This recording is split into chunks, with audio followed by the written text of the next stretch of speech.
السلام علیکم پیارے دوستوں، حضرت علی جو شخص تمہارا غصہ برداشت کر لے اور ثابت قدم رہے تو وہ تمہاری سچا دوست ہے۔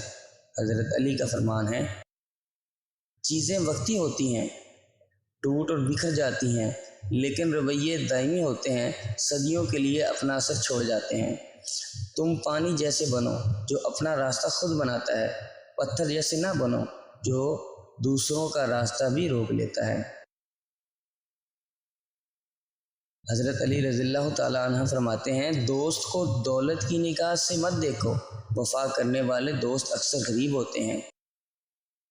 اچھے وقت سے زیادہ اچھا دوست عزیز رکھو، کیونکہ اچھا دوست برے وقت کو بھی اچھا کر دیتا ہے۔ پیارے دوستو، ہمیشہ ایسی عورت سے شادی کرو جس عورت کے پیچھے والے حصے کا سائز بڑا ہو، اس میں آپ کی خوشی میں بھی اضافہ ہوگا اور آپ کو کسی دوسری عورت کی طرف دیکھ کر اٹریکشن نہیں ملے گی۔ مزید ایسی اچھی ویڈیوز جاننے کے لیے ہمارا چینل ضرور سبسکرائب کریں۔